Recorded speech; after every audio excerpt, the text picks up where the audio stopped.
Dari Bumi Mekepung Kabupaten Jembrana Provinsi Bali, LPPL Radio Ananta Praja Suara 99,9 FM, bagian dari Asosiasi LPPL Radio dan Televisi Seluruh Indonesia, kembali mempersembahkan Suara Nusantara edisi ke-131.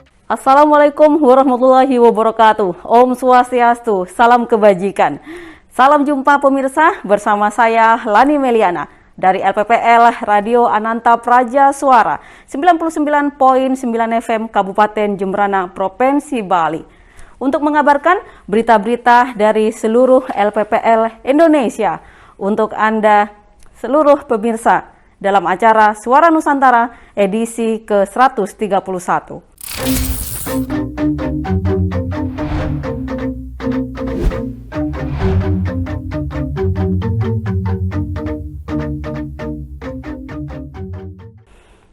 Informasi pertama dari LPPL Radio Ananta Praja Suara FM, Jembrana, Bali. Pameran obat tradisional Bali di Jembrana bersama reporter Agus Aryawan. Pameran obat tradisional Bali dan pelayanan pengobatan tradisional yang bertajuk Sinergitas Petani Tanaman Obat, Pengusaha Obat, dan Pengusada berlangsung selama 3 hari, mulai Rabu 24 November 2021 sampai dengan Jumat 26 November 2021 di area parkir Pemkab Jembrana. Dibuka Wakil Bupati Jembrana, I Gede Ngurah Patriana Krisna. Pameran yang berlangsung serangkaian dengan Rakorda 2 para staf ahli kepala daerah se-Bali di Kabupaten Jembrana ini mengusung tema Ayo Bangun Sinergitas Antara Petani Tanaman Obat, Pengusaha Obat Tradisional, dan Pengusada menuju Jembrana Bahagia, menampilkan produk-produk yang diproduksi oleh pengusaha lokal Bali seperti kelompok tani dan pengusaha obat tradisional Bali serta UMKM. Staf ahli Gubernur Bali bidang perekonomian DRH Luh Ayu Aryani MP mengatakan, program ini bertujuan mengembangkan obat-obat tradisional yang ada di Bali sehingga bisa dikenal luas oleh masyarakat. Dengan adanya pameran ini, para petani dapat mempromosikan produk-produk obat tradisional yang dihasilkan. Sementara itu, Wakil Bupati Jembrana, I Gede Ngurah Patriana Krisna mengatakan, melalui media pameran ini diharapkan dapat memperkenalkan produk-produk yang dihasilkan oleh petani tanaman obat serta para pengusaha obat tradisional Bali sehingga lebih dikenal oleh masyarakat, utamanya di Kabupaten Jembrana. Kegiatan ini bertujuan untuk memperkenalkan produk-produk mereka sehingga bisa dikenal dan bisa digunakan oleh masyarakat di seluruh Bali. Bahkan kali ini di Jembrana, mungkin di tempat kapan waktu giliran di tempat-tempat lain. Salah seorang peserta pameran dari Kabupaten Badung, Jero Mangku Usadi, Dr. Andos Iwayan Urip Suwardana, menyampaikan terima kasih kepada Pemkab Jembrana yang telah memfasilitasi pameran ini dan berharap melalui pameran obat tradisional ini para pengusaha dapat mewariskan tradisi leluhur Nusantara. Terima kasih pada Pemkab Jembrana yang telah memprakarsai hal ini. Jadi sesuai dengan harapan saya dari dulu selaku pewaris tradisional dari leluhur, ya, sangat mendukung sekali harapan kami. Mudah-mudahan pengusaha dengan penuh jiwa mewariskan tradisi leluhur Nusantara yang ada. Terima kasih. Pameran ini diikuti oleh kabupaten kota se-Bali dengan menampilkan produk-produk yang dihasilkan oleh kelompok tani, pengusaha obat tradisional Bali, dan UMKM. Dari Jembrana, Bali, Agus Aryawan melaporkan untuk Suara Nusantara. Kita menuju LPPL Radio Suara Muara Enim.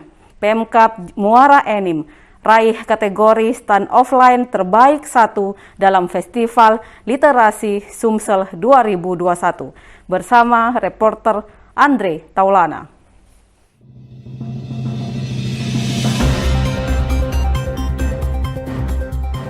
Pemkab Muara Enim meraih kategori stand offline terbaik 1 dalam Festival Literasi Sumsel 2021.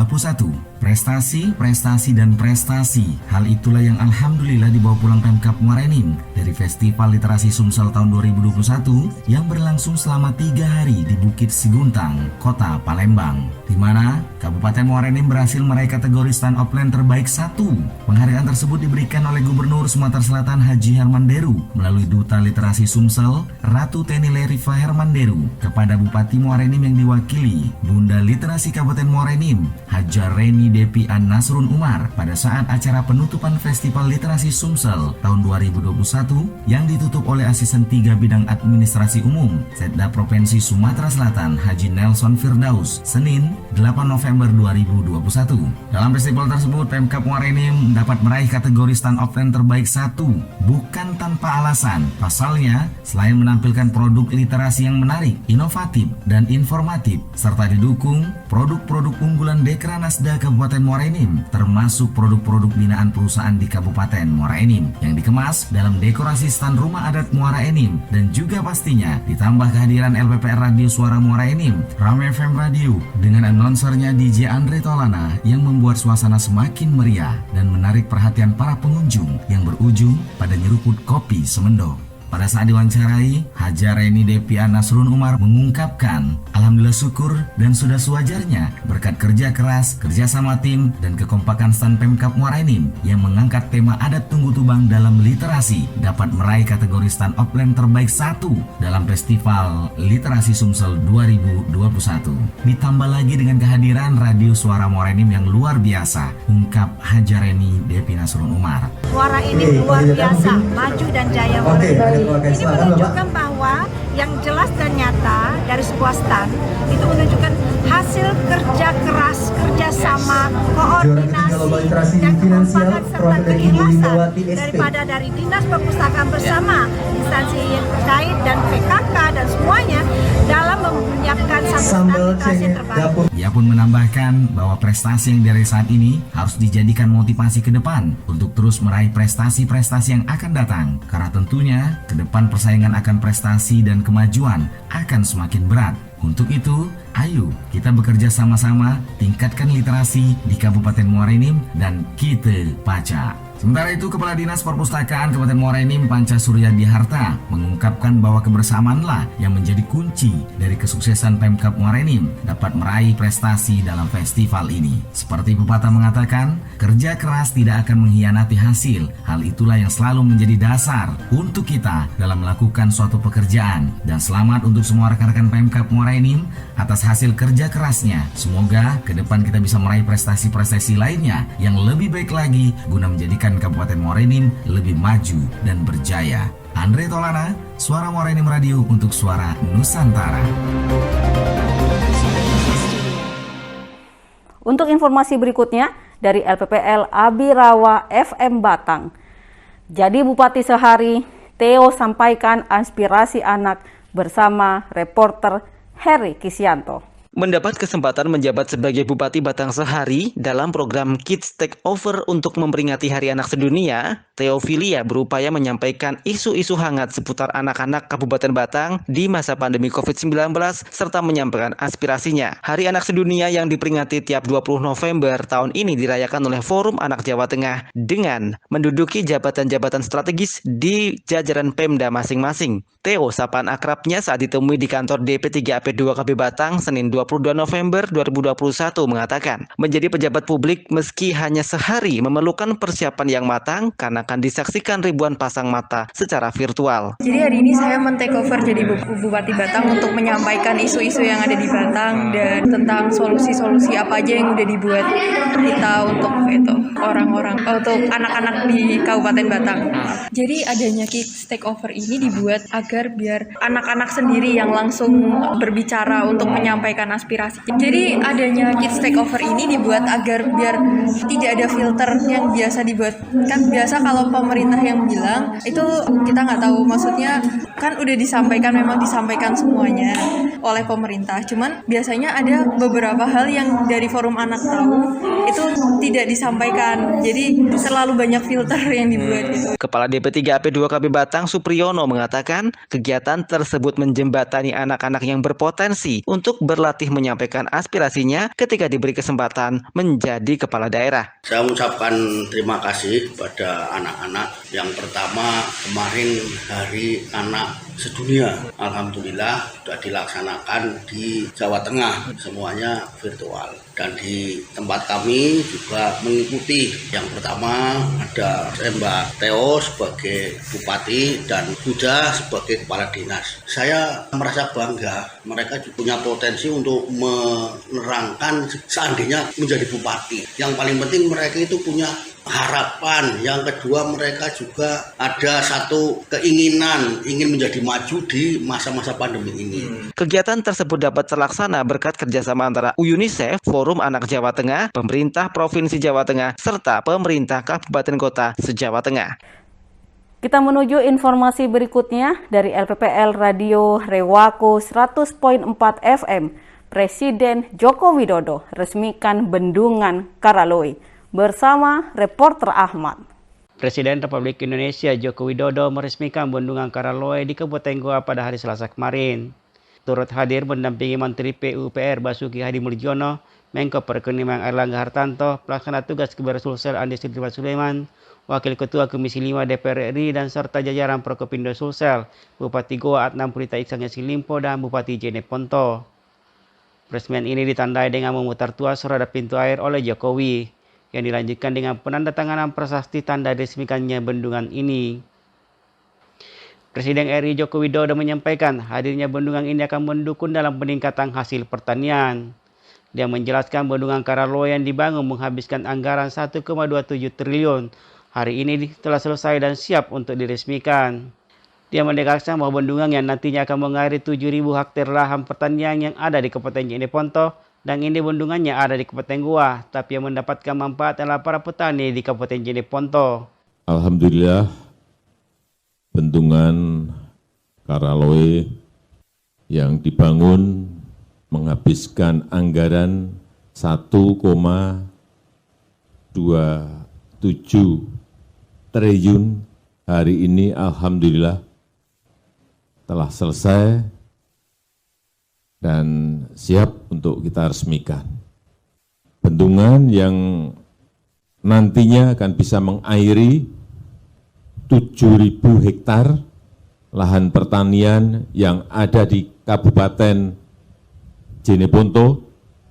Jadi ini bendungannya ada di Kabupaten Goa, tapi yang mendapatkan manfaat nanti para petani di Kabupaten Jeneponto. 7.000, sekali lagi 7.000 hektar. Bendungan Karaloe terletak di 2 desa, yakni Desa Garing, Kecamatan Tombok Bulu, Kabupaten Goa, dan Desa Taring, Kecamatan Birimbulu, Kabupaten Goa yang berlokasi 137 km arah tenggara Kota Makassar.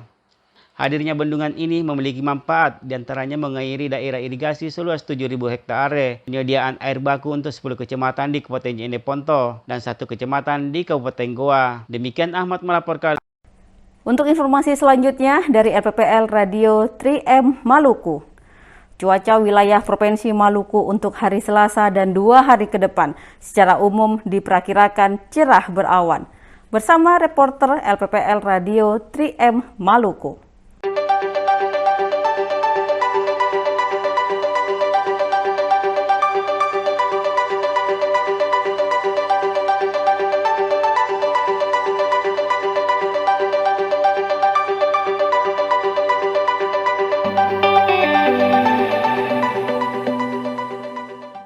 Cuaca wilayah Provinsi Maluku untuk hari ini Selasa 23 November 2021 dan 2 hari ke depan secara umum diperkirakan cerah berawan. Hal tersebut disampaikan Warjo selaku Prakirawan Stasiun Meteorologi Patimura Ambon kepada Diskominfo Channel di ruang kerjanya. Dirinya menyampaikan meskipun cuaca cerah berawan, namun perlu diwaspadai hujan dengan intensitas sedang hingga lebat yang disertai kilat dan petir, serta angin kencang sesaat yang berpotensi terjadi di wilayah Seram bagian barat, Seram bagian timur, Buru Selatan, Kota Ambon, dan Kepulauan Aru. Dirinya menghimbau masyarakat agar tetap waspada terhadap perubahan cuaca secara tiba-tiba dengan tetap melakukan update info cuaca terkini melalui aplikasi info BMKG, media sosial @BMKG Maluku, atau dapat menghubungi kantor BMKG terdekat. Hadir lagi bersama saya, Warjo, Prakirawan Stasiun Meteorologi Patimura Ambon.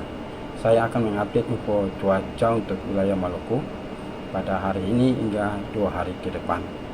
Secara umum, wilayah Maluku diperkirakan cerah berawan, namun perlu diwaspadai hujan dengan intensitas sedang hingga lebat yang disertai kilat dan petir serta angin kencang sesaat dapat berpotensi terjadi di wilayah Kabupaten Seram bagian barat, Seram bagian timur, Kabupaten Buru Selatan, Kota Ambon, dan Kepulauan Aru.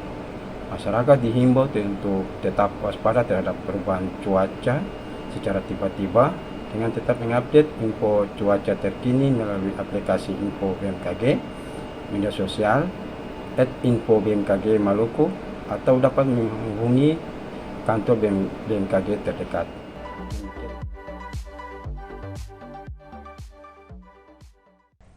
Kita menuju berita dari LPPL Radio In FM Kebumen. Dari LPPL Ratih TV Kebumen, Jawa Tengah. Rumah Inklusif Kebumen kembangkan batik bercorak Arab Pegon. Dilaporkan oleh reporter LPPL Radio In FM Kebumen dari LPPL Ratih TV Kebumen, Jawa Tengah. Rumah Inklusif di Desa Kembaran, Kecamatan Kebumen mengembangkan desain motif batik dengan membuat batik bercorak Arab Pegon atau huruf Arab yang dimodifikasi dengan tulisan dalam bahasa Jawa. Batik bercorak Arab Pegon mulai dibuat pada tahun 2018.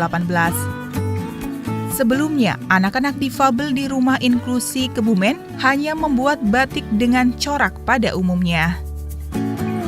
Menurut Direktur Rumah Inklusif Kebumen, Muinatul Hoiriyah, pada mulanya batik bercorak Arab Pegon hanya dibuat dengan media karton. Seiring berjalannya waktu, dikembangkan dengan media kain. Di Rumah Inklusif Kebumen, batik bercorak Arab Pegon juga dibuat oleh orang tua yang mempunyai anak difabel. Proses membatik menjadi ruang komunikasi yang dipenuhi rasa kasih sayang.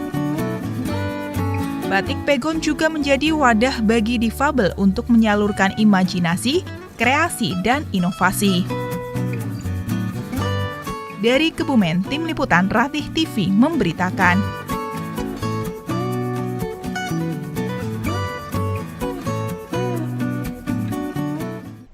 Untuk berita selanjutnya, dari Radio Siak 92 FM Provinsi Riau. Objek wisata buatan Embung Dayun, Kabupaten Siak, menjadi pemenang pertama Lomba Desa Wisata tingkat Provinsi Riau tahun 2021. Dilaporkan oleh reporter LPPL Radio Pemerintah Kabupaten Siak, Provinsi Riau. Objek wisata buatan Embung Dayun, Kabupaten Siak, menjadi pemenang pertama Lomba Desa Wisata tingkat Provinsi Riau tahun 2021. Gubernur Riau, Dr. Andes Haji Samsur MSI, hadir pada acara pengumuman dan menyerahkan penganugerahan kepada pemenang. Lomba Desa Wisata tingkat Provinsi Riau tahun 2021 dipusatkan di Embung Dayun, Kecamatan Dayun, sebagai lokasi objek wisata buatan yang dikelola oleh pihak desa secara mandiri. Kampung ini berhasil menjadi juara 1 Lomba Desa Wisata tahun ini di Riau. Pengumuman dan penyerahan penghargaan hadir Gubernur Riau, Dr. Andes Haji Samsur MSI, yang juga didampingi Bupati serta Wakil Bupati Siak. Dalam laporan kegiatan, Kepala Dinas Pariwisata Provinsi Riau, Romi Rahmat menerangkan, Lomba Desa Wisata tahun 2021, setiap kabupaten kota di Riau diwakili 1 desa untuk mengikuti lomba ini. Ditambahkan Roni, kriteria untuk penilaian lomba ini sendiri dilihat dari kelengkapan administrasi, pendapatan dari pengelolaan objek wisata, pembangunan estetik lokasi wisata, serta kerjasama masyarakat dengan pelaku usaha pariwisata dalam menciptakan produk usaha kreatif. 148 desa yang mempunyai surat keputusan yang resmi, dan pada tahun ini kita melakukan kegiatan dengan menetapkan 1 desa wisata per kabupaten kota, sehingga utusan dari kabupaten kota 1 kabupaten 1 desa. Dan pada hari ini akan diumumkan lomba desa wisata sebagai pemenangnya. Kriteria penilaian lomba desa wisata adalah dari administrasi, dari pendapatan, dari pembangunan destinasi, dan dari kerjasama antara masyarakat dan pelaku usaha pariwisata.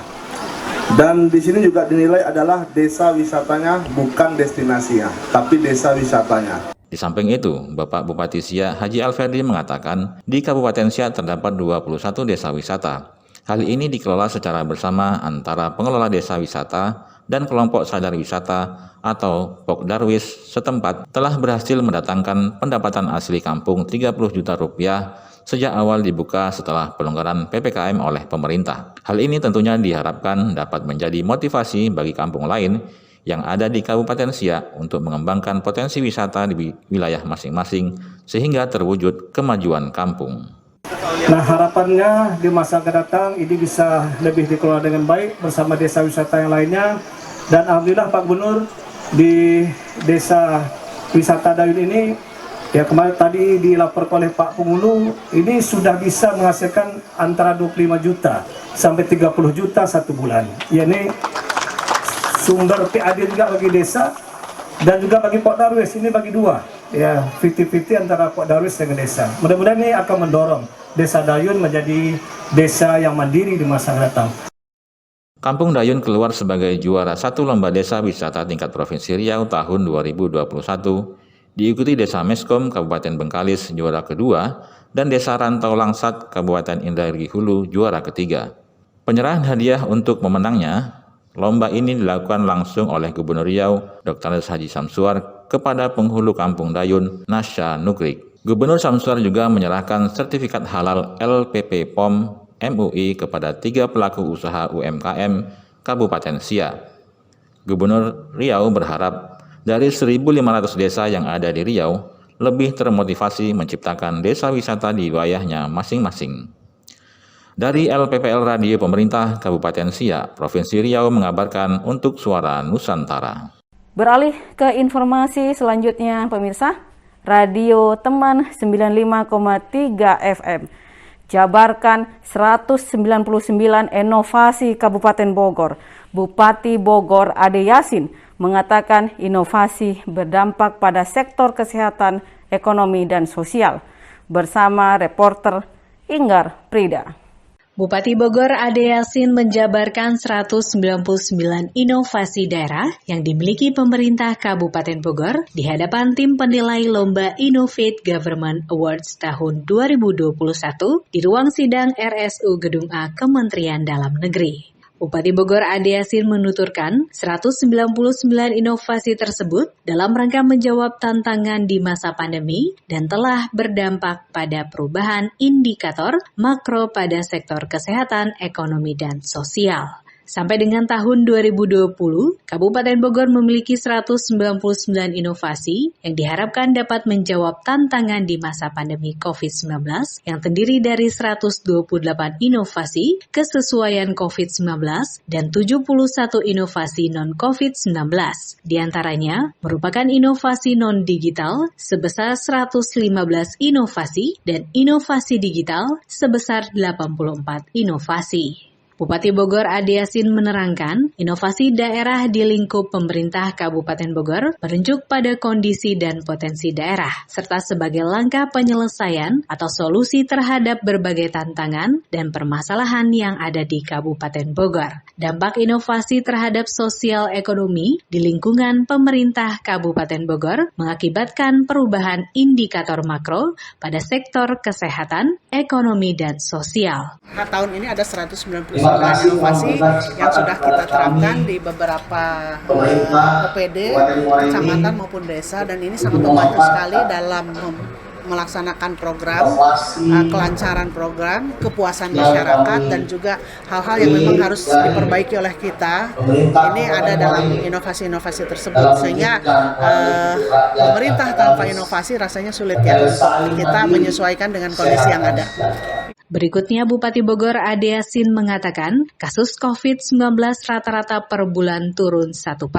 Proporsi rumah tangga berakses internet naik 8,92%, persentase penduduk di bawah garis kemiskinan triwulan 3 tahun 2021 naik tidak terlalu tinggi atau dapat ditekan kenaikannya dari 7,69% menjadi 7,99%. Daya beli masyarakat triwulan 3 tahun 2021 sedikit menurun atau dapat ditekan penurunannya dari 10.317 menjadi 10.315 juta per kap per tahun. Inggar Pelda, Rizky Agustiandi, Radio Tegar Beriman 95,3 FM melaporkan untuk Suara Nusantara. Informasi dari RPPL Radio RSPD Mabar NTT. Dorong investasi berkelanjutan, Badan Pelaksanaan Otorita Pelabuhan Bajo Flores Kemenparekraf gelar Forum Investment. Bersama reporter Rementis Amas.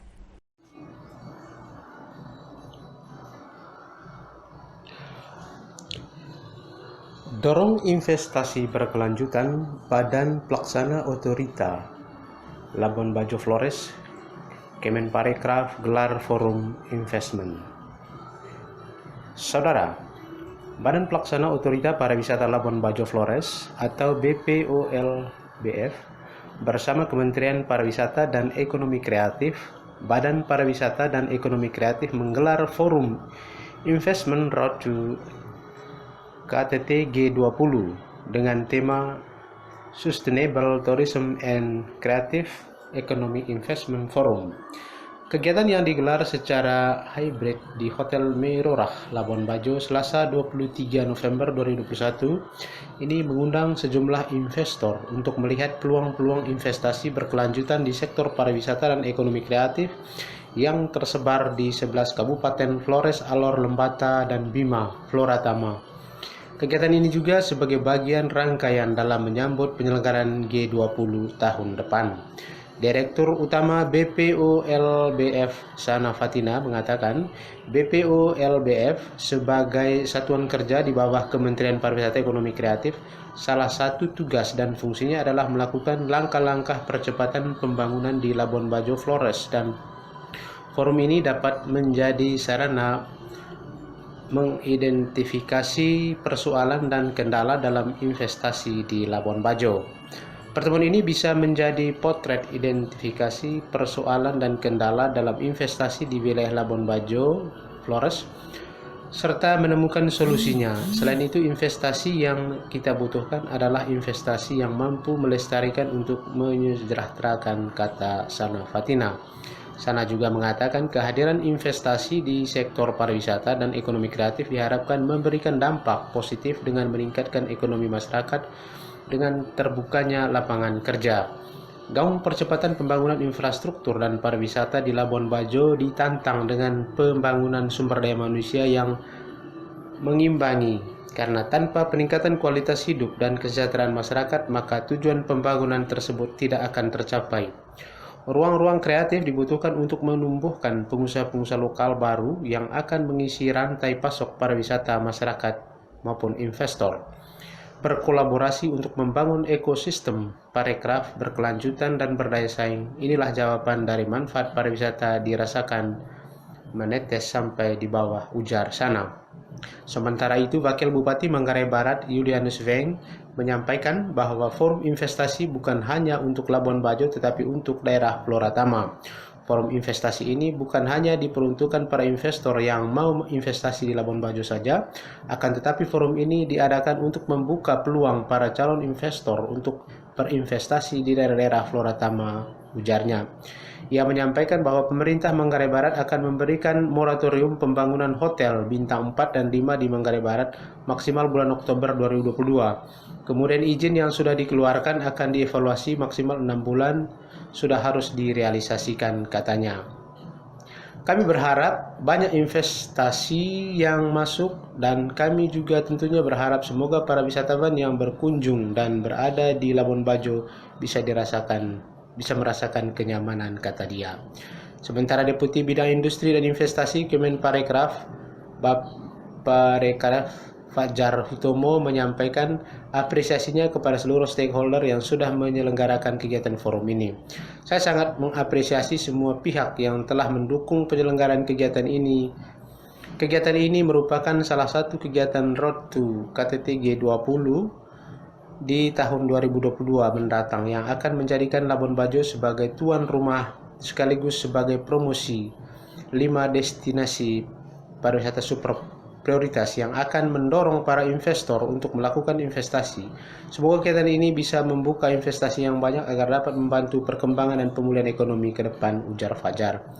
Turut hadir dalam kesempatan itu Kamar Dagang dan Industri Kabupaten Manggarai Barat, Ignatius Charles Angli Barman, Direktur Fasilitas Promosi Daerah Kementerian Investasi Badan Koordinasi Penanaman Modal Saribu Sihaan, para pimpinan dan perwakilan dari 11 Kabupaten Flora Tama dan para investor. Hadir pula secara online Deputi Koordinasi Pariwisata dan Ekonomi Kreatif Kementerian Koordinator Maritim dan Investasi Odo Manuhutu, Kepala Perwakilan Bank Indonesia Provinsi Nusa Tenggara Timur Inyoman Aryawan Atmaja, dan tenaga fungsional peneliti ahli Madya Badan Kebijakan Fiskal Joko Trihandolo. Dari Labuan Bajo, Manggarai Barat, Flores, Nusa Tenggara Timur, reporter RSPD Manggarai Barat, Fromentius Amas untuk Suara Nusantara.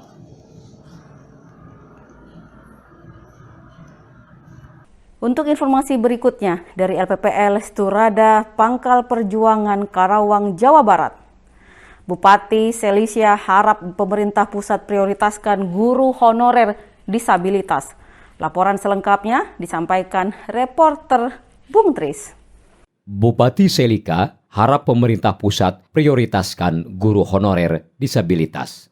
Bupati Karawang Dr. Haja Selika Nurahdiana sangat berharap pemerintah pusat memperhatikan guru honorer disabilitas yang berdedikasi tinggi dan guru di daerah terpencil yang telah mengabdikan dirinya selama berpuluh tahun. Harapan tersebut disampaikan usai memberikan kadede dan penghargaan kepada 3 guru yang memiliki keterbatasan fisik dan seorang guru yang telah mengabdi selama 20 tahun dalam upacara peringatan Hari Guru Nasional dan Hari Ulang Tahun PGRI yang ke-76 tahun yang dilaksanakan di halaman Plaza Pemda pada hari Kamis 25 November 2021 pagi. Peran guru yang sangat luar biasa dengan seluruh perjuangannya yang ikhlas mendidik siswa. Beliau-beliau ini terutama yang memiliki keterbatasan fisik tak kenal lelah mendedikasikan dirinya untuk dunia pendidikan. Kami rasakan mereka layak mendapatkan perhatian lebih dari pemerintah pusat. Harus ada prioritas untuk jaminan masa tuanya nanti, ungkap Bupati saat diwawancarai. Bupati mengatakan pekerjaan berat guru sangat dirasakan terutama di tengah situasi pandemi COVID-19 yang sampai saat ini masih berlangsung. Kendati begitu, semangat mengajar para guru tak pernah padam untuk memberikan pembelajaran kepada murid meski dari jauh. Ada Pak Boning, beliau guru SDN Kutamane 2 Kecamatan Tegalwaru yang tidak pernah absen dalam melaksanakan pembelajaran. Ada Ibu Eti Suryati, guru SDN Pelawad 1 Karawang Timur. Ada Ibu Eti Suryati, guru SDN Pelawad 1 Karawang Timur yang rajin menghampiri murid-muridnya di rumah ataupun di kelompok belajar. Ada Ibu Imas, guru SDN Wanci Mekar 1 Kecamatan Kota Baru yang sempat viral di media sosial belum lama ini. Serta Ibu Ening Ratnaningsih dari SDN Tuak Jati 2 Beber Bupati. Saya Bung Tris dari LPPL Sturada Pangkal Perjuangan Karawang melaporkan untuk Suara Nusantara, satu suara berjuta telinga. Menuju LPPL Radio Darussalam Musi Rawas Sumatera Selatan. Bupati Musi Rawas melepas 118 peserta Jamda 8 bersama reporter JJ. Bupati Musi Rawas lepas 118 peserta Jamda 8. Bupati Musi Rawas Haji Ratna Mahmud melepas 118 peserta sebagai kontingen Musi Rawas untuk mengikuti Jambore Daerah 8 ataupun Jamda Sumatera Selatan tahun 2021 di Pendopo Rumah Dinas Bupati Musi Rawas Selasa 23 November 2021 seperti yang dilaporkan Diskominfo Musi Rawas. Dalam kesempatan itu, Ketua Kuarcap Gerakan Pramuka Musirawas Haja Suwarti mengatakan kegiatan ini dilaksanakan 5 tahun sekali dengan tujuan untuk melatih kemandirian, kepemimpinan, persatuan dan kesatuan dan satu komitmen pengalaman kode kehormatan pramuka. Kegiatan Jambore Daerah tahun 2021 ini akan dilaksanakan pada 25 hingga 30 November mendatang di Bumi Perkemahan Kuarda Gandus Palembang. Kontingen Musirawas sebanyak 118 orang yang terdiri dari penggalang, pimpinan kontingen, pembina, staf dan juga tim kesehatan. Bupati Musirawas Haja Ratna Mahmud sekaligus Ketua Wabicap Gerakan Pramuka Musirawas mengucapkan selamat kepada kontingen Musirawas yang akan mengikuti Jambore Daerah 8 Sumatera Selatan. Bupati berpesan kepada seluruh kontingen agar mengikuti kegiatan dengan semangat, tanggung jawab dan menjunjung sportivitas untuk mewujudkan Musirawas mantap, maju, mandiri, bermartabat, serta tetap menjaga prokes di saat mengikuti kegiatan hingga kembali ke Kabupaten Musirawas. Cici, Radio Darussalam melaporkan. Untuk informasi berikutnya dari LPPL Radio Citra Lestari Sukabumi. Bupati Sukabumi, target capaian vaksinasi 70% harus terpenuhi. Bersama reporter Aska Perdana. Saatnya Suara Nusantara. Bersama saya Aska Perdana, disampaikan RCL 98 FM Kabupaten Sukabumi. Bupati Sukabumi, target capaian vaksinasi 70% harus terpenuhi. Pemerintah Kabupaten Sukabumi terus mengejar capaian vaksinasi berada di angka 70% hingga akhir tahun 2021. Oleh karena itu, berbagai upaya telah dilakukan agar semua target tersebut dapat tercapai. Bupati Sukabumi Haji Marwan Hamami mengatakan target 70% capaian vaksin harus terpenuhi. Hal ini demi terciptanya herd immunity di Kabupaten Sukabumi. Hal tersebut dikatakannya saat rapat koordinasi lintas sektor terkait program pencegahan dan pengendalian COVID-19 tingkat Kabupaten Sukabumi di Hotel Pangrango, Kamis 25 November 2021.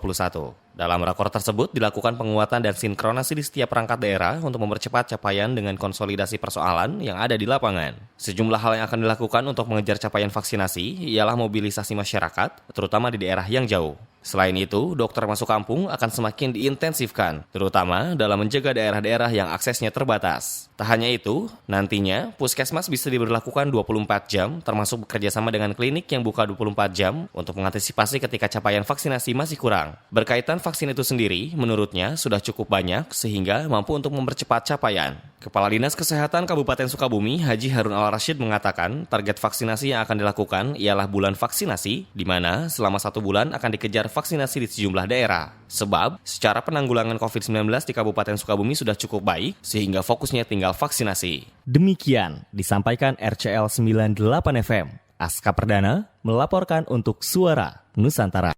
Informasi berikutnya dari LPPL Radio bersama FM Kota Pagaralam, Sumatera Selatan.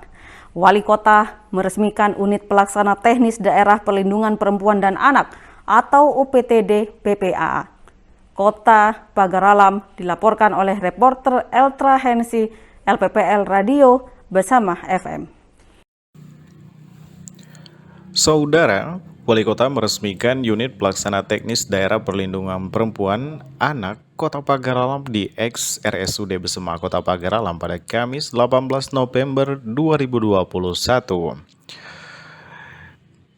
Saudara mengamati Peraturan Menteri Pemberdayaan Perempuan dan Perlindungan Anak Nomor 4 Tahun 2018 tentang pedoman pembentukan Unit Pelaksana Teknis Daerah Perlindungan Perempuan dan Anak Pemerintah Kota Pagaralam telah mengakomodir hal tersebut melalui Peraturan Wali Kota Nomor 46 tentang Unit Pelaksana Teknis Daerah Perlindungan Perempuan dan Anak pada Dinas Pengendalian Penduduk, Keluarga Berencana, Pemberdayaan Perempuan, dan Perlindungan Anak Kota Pagaralam. Hal ini tentunya dilatar belakangi bahwa perempuan dan anak adalah objek yang paling rentan terhadap kekerasan, sehingga perlindungan bagi perempuan dan anak dirasa sangat penting untuk menjadi perhatian bersama. Alpian pada sambutannya mengatakan untuk mewadahi hal tersebut sangat perlu memiliki unit pelaksana teknis daerah perlindungan perempuan dan anak Kota Pagaralam yang dapat menjadi wahana operasional pemberdayaan perempuan dan anak dalam mewujudkan kesetaraan dan keadilan gender yang dikelola oleh masyarakat dengan pemerintah melalui pelayanan fisik, informasi, rujukan, konsultasi, dan diskriminasi perlindungan khusus, serta berbagai permasalahan lainnya.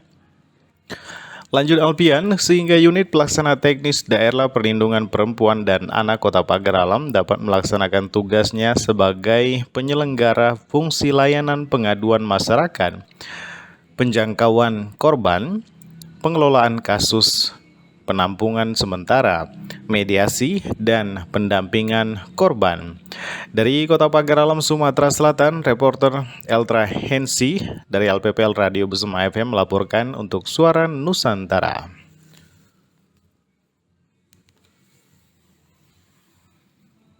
Untuk informasi berikutnya, dari LPPL Radio Kandaga 100.8 FM Kabupaten Bandung, raih penghargaan Kepala Daerah Peduli Penyiaran KPID Jawa Barat, Bupati Bandung mendukung penerapan digitalisasi. Bersama reporter Rizka Alia. Raih penghargaan Kepala Daerah Peduli Penyiaran KPID Jawa Barat, Bupati Bandung dukung penerapan digitalisasi. Bersama saya, Rizka Alia, dari LPPL Radio Kandaga 100,8 FM. Anugerah Penyiaran ke-14 Komisi Penyiaran Indonesia Daerah Jawa Barat tahun 2021 menempatkan Bupati Bandung Dadang Supriyatna sebagai Kepala Daerah Peduli Penyiaran. Penyiaran ini merupakan wujud penghargaan terhadap lembaga penyiaran yang selama ini diawasi oleh KPID Jawa Barat dalam menjalankan fungsinya, yaitu mewujudkan penyiaran yang sehat, informatif, dan inspiratif. Selain itu, penghargaan ini sebagai motivasi untuk mendorong lembaga penyiaran menghasilkan program-program siaran unggulan. Bertemakan Jabar Ngabret Digital, diharapkan dapat mendorong Jawa Barat siap menghadapi perubahan sistem penyiaran terestrial dari analog ke digital yang secara bertahap sudah dimulai di sejumlah daerah. Pada anugerah penyiaran kali ini, KPID Jawa Barat memberikan penghargaan kepada lembaga penyiaran terbaik dalam 5 kategori, di antaranya berita, hiburan, dokumenter, iklan layanan masyarakat bertema COVID-19, serta kategori penyiar terfavorit yang digelar di GBS Soreang. Dengan diraihnya penghargaan ini, disepakati bahwa Kabupaten Bandung harus bergeser ke digitalisasi. Kabupaten Bandung juga memiliki radio yang akan dioptimalkan sebagai sarana informasi dan edukasi kepada masyarakat yang pada akhirnya masyarakat paham tentang program-program pemerintah. Ungkap Bupati Bandung seusai menerima penghargaan. Kita menuju Gorontalo pemirsa, dari LPPL Radio Suara Rakyat Hulondalo Provinsi Gorontalo. Gubernur Gorontalo Rusli Habibie menjadi narasumber televisi Republik Indonesia atau TVRI dalam acara Indonesia Bicara bersama tim liputan LPPL Radio Suara RH. Gubernur Gorontalo Rusli Habibie menjadi narasumber televisi Republik Indonesia TVRI dalam acara Indonesia Bicara yang ditayangkan secara nasional Kamis 25 November 2021 bertempat di studio LPP TVRI Pusat. Sebelum itu, Gubernur Rusli berbincang santai dengan Direktur Utama TVRI, Iman Brotoseno, di mana dirinya mengatakan kehadiran TVRI khususnya di Gorontalo masih sangat dirasakan karena masih banyak masyarakat Gorontalo yang memilih menonton program berita di TV nasional. Hal ini tentunya sangat diharapkan agar TVRI terus ada sepanjang sejarah dan terus menjadi penyambung lidah pemerintah untuk masyarakat serta netral tanpa intervensi status dan politik. Sangat familiar sekali kita di Gorontalo dengan TVRI, jadi kalau memang dikembangkan sesuai dengan perkembangan zaman harus Pak Adil. Saya setuju, sangat. Tetapi independensi daripada TVRI sangat diharapkan. Agar tidak seperti beliau katakan tadi, berapa TV nasional dan swasta itu pasti ada pesan-pesan sponsor. Dan itu yang membuat kita terkotak-kotak. Selain untuk menjadi narasumber, kedatangan gubernur di TVRI juga untuk mengundang langsung Direktur Imam Brotoseno untuk berkunjung ke Gorontalo dalam rangka menandatangani MOU tanah milik Pemprov Gorontalo yang dihibahkan untuk bangunan TVRI Gorontalo yang baru. Gubernur Rusli hadir ditemani Kepala Stasiun TVRI Gorontalo, Stella Purukan, dan Kepala Dinas Kominfotik Provinsi Gorontalo, Masran Rauf. Kita menuju ke LPPL Rapemda. 3 instalasi pembuangan air limbah atau IPAL komunal di 3 pekon atau desa Kecamatan Garing Drejo Kabupaten Pringsewu diresmikan. Bersama reporter Anton Hapsara. 3 instalasi pembuangan air limbah IPAL komunal di 3 pekon atau desa di Kecamatan Gadingrejo, Kabupaten Pringsewu diresmikan sekaligus diserah terimakan dari Balai Prasarana Permukiman Wilayah Kementerian PUPR kepada pemerintah Kabupaten Pringsewu. Ketika IPAL komunal yang selesai pembangunannya melalui dana APBN 2021 dari kegiatan sanitasi berbasis masyarakat Sanimas reguler ini, masing-masing berada di Pekon Yogyakarta Selatan, Tulungagung, dan Parirejo. Bupati Pringsewu Sujadi pada acara penandatanganan berita acara serah terima sekaligus peresmian yang ditandai dengan prosesi pengguntingan pita di lokasi IPAL komunal Yogyakarta Selatan Kamis lalu berharap fasilitas tersebut dapat mengurangi permasalahan sanitasi di Kabupaten Pringsewu serta dapat meningkatkan derajat kesehatan masyarakat. Oleh karena itu, dibutuhkan peran aktif masyarakat untuk keberlanjutan program tersebut, baik masyarakat penerima maupun KPP dalam pengoperasian dan pemeliharaan infrastruktur yang telah dibangun. Di samping diperlukan kreativitas dan inovasi masyarakat itu sendiri demi tercapainya desa yang mandiri. Sementara itu, Kepala Balai Prasarana Permukiman Wilayah Provinsi Lampung, Insinyur Maria Duni Isa mengatakan, angka kelayakan sanitasi di Kabupaten Pringsewu saat ini berada di angka 82,06%. Hal ini sudah sesuai dengan target nasional dan bahkan lebih tinggi di atas angka provinsi. Terkait IPAL komunal tersebut, diungkapkan, Kabupaten Pringsewu pada APBN 2021 mendapat 3 lokasi dalam bentuk bantuan langsung masyarakat yang turun langsung melalui rekening kelompok swadaya masyarakat, di mana masing-masing pekon memperoleh anggaran 500 juta rupiah. Untuk IPAL komunal Yogyakarta Selatan terdiri dari 70 sambungan rumah, melayani 243 jiwa. Kemudian Parirejo 71 sambungan, melayani 245 jiwa. Serta Tulungagung 70 sambungan, melayani 256 jiwa. Maria berharap fasilitas tersebut dapat berfungsi dengan baik, serta pengelolaan program dapat terus terjaga. Sementara itu, mewakili pemerintah 3 pekon dan masyarakat, Kepala Pekon Yogyakarta Selatan Mursidi menyampaikan ucapan terima kasih kepada pemerintah melalui Kementerian PUPR dan Pemkab Pringsewu atas dibangunnya fasilitas IPAL komunal tersebut. Namun demikian, ia juga berharap bantuan serupa juga diberikan kepada pekon-pekon lainnya. Kegiatan serah terima sekaligus peresmian IPAL komunal tersebut dihadiri Asisten Perekonomian dan Pembangunan Sedaka Pringsewu Maskur Hasan, Kadis PUPR Imam Esra Harjo, Camat Gadingrejo Joko Hermanto, Kasatker Sukron Fikri, para kepala pekon, serta warga yang menghibahkan tanah untuk lokasi IPAL komunal. Anton Hapsara, LPPL Pringsewu Lampung, untuk Suara Nusantara. Untuk informasi berikutnya dari LPPL Radio Lansekmani, Sijunjung, Sumatera Barat, ditandai peletakan batu oleh Bupati Sijunjung, gedung BLK komunitas resmi dibangun di Lubuk Tarok. Bersama reporter Romi Yeni. Ditandai peletakan batu oleh Bupati Sijunjung, gedung BLK komunitas resmi dibangun di Lubuk Tarok. Bupati Sijunjung Beni Dwi Fayuswir meresmikan pengerjaan bangunan Balai Latihan Kerja Komunitas atau BLKK Pondok Pesantren Darul Falah, Kecamatan Lubuk Tarok, Kabupaten Sijunjung, Sumatera Barat pada Senin 22 November lalu. Peresmian itu ditandai dengan peletakan batu oleh Bupati Beni didampingi Sekretaris Daerah Kabupaten Sijunjung Zefnihan, Kepala Dinas DPMN Kamsiardi, Kepala Dinas Ketenagakerjaan dan Transmigrasi Adlis, Kabak Kesra Admiriska, PLT Kabak LPBJ Devri Antoni, Kabak Prokopim Aprizal, dan Camat Lubuk Tarok Julharia Andika, serta Forkopimcam dan tokoh masyarakat Lubuk Tarok. Dalam arahan Bupati Sijunjung Beni Dwi Fayuswir menyebutkan pembangunan Balai Latihan Kerja Komunitas atau BLKK tersebut merupakan program Kementerian Ketenagakerjaan dan Transmigrasi. Dikatakan Bupati, BLK Komunitas disiapkan untuk anak didik generasi penerus yang berkompeten dan berpotensi untuk terjun ke masyarakat. Apalagi di saat situasi pandemi COVID-19, banyak pengangguran karena di PHK. Diharapkan dengan banyaknya BLK Komunitas akan dapat menciptakan lapangan pekerjaan sendiri. Ia berharap pelaksanaan pengerjaan bangunan BLK Komunitas itu sesuai dengan SOP, agar tidak timbul permasalahan, sesuaikan bentuk gedung dengan spesifikasi yang telah ditentukan, tegas Bupati muda itu.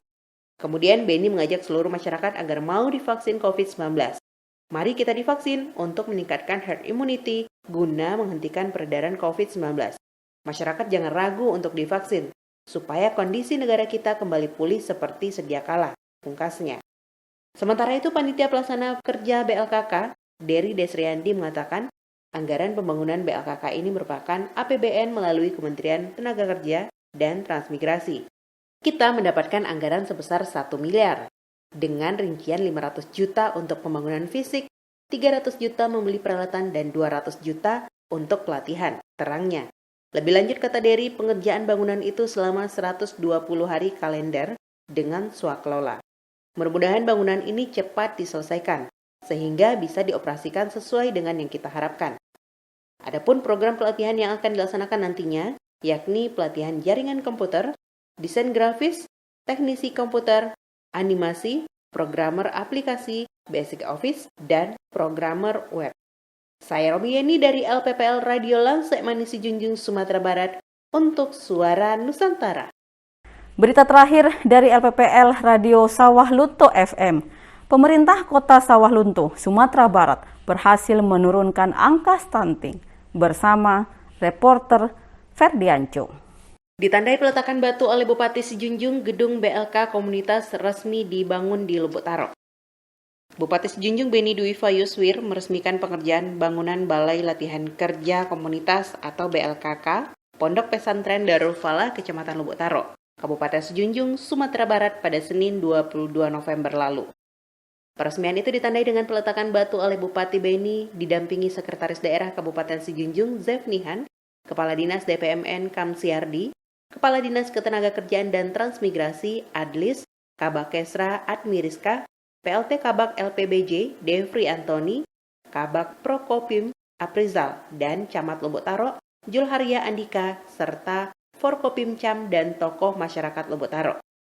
Dalam arahan, Bupati Sejunjung Beni Dwi Fayuswir menyebutkan pembangunan Balai Latihan Kerja Komunitas atau BLKK tersebut merupakan program Kementerian Ketenagakerjaan dan Transmigrasi.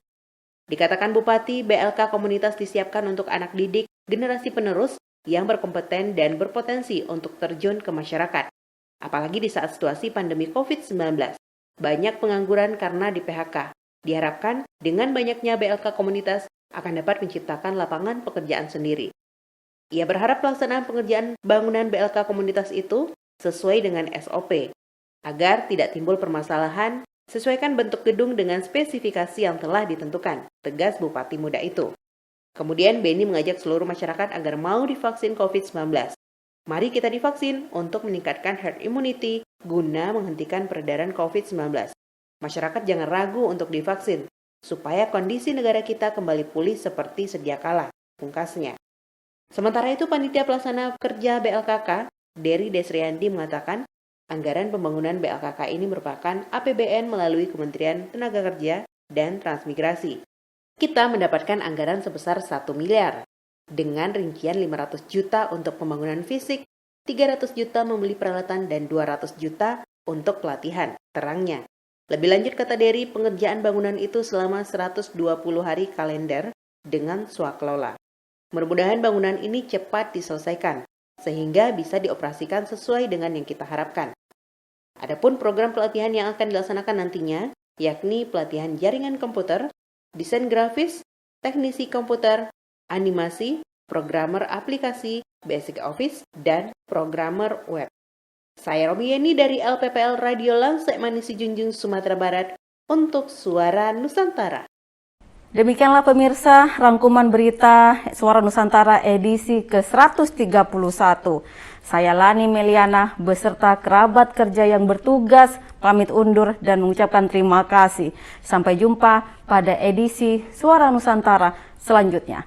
Jangan lupa untuk selalu menerapkan protokol kesehatan pencegahan COVID-19 dengan melaksanakan 3M. Salam bahagia. Wassalamualaikum warahmatullahi wabarakatuh. Om Santi Santi Santi Om.